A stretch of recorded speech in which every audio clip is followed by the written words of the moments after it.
Have you ever heard someone say Ikra or Yajma'u and something just doesn't sound right? It might be because of a small but important rule in Tajweed. Today we're talking about Qalqalah and the common mistake that almost everyone makes, even experienced reciters.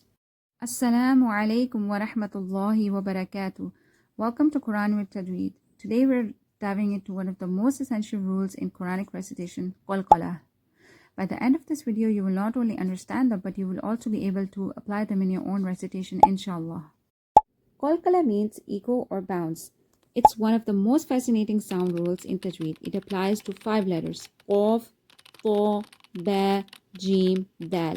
Often remember using the phrase Qutubu Jaddin. You apply Qalqalah when these letters have a sukoon, are silent, either originally or because you stop on them.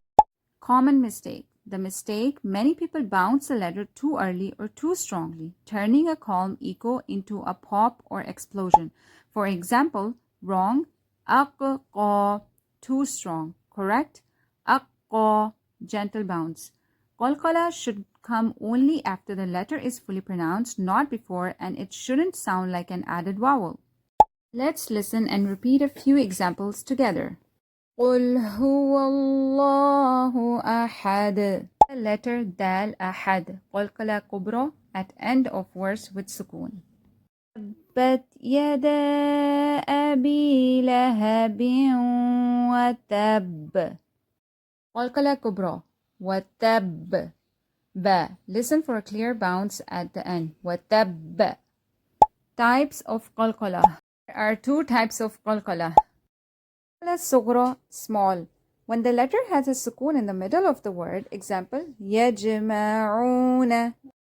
Qalqalah Kubra, strong. When the letter is at the end of the word and you stop there, example, ahad.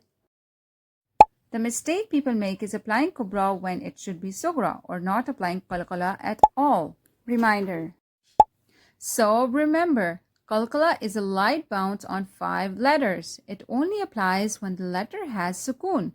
Don't start the bounce too early or add vowels. Practicing Tajweed helps you beautify your recitation and avoid mispronunciation that could change meanings. Like, share, and subscribe to Quran with Tajweed for more weekly lessons. May Allah make our tongues fluent in the language of the Quran. Jazakumullahu khairan. See you in the next video, inshallah.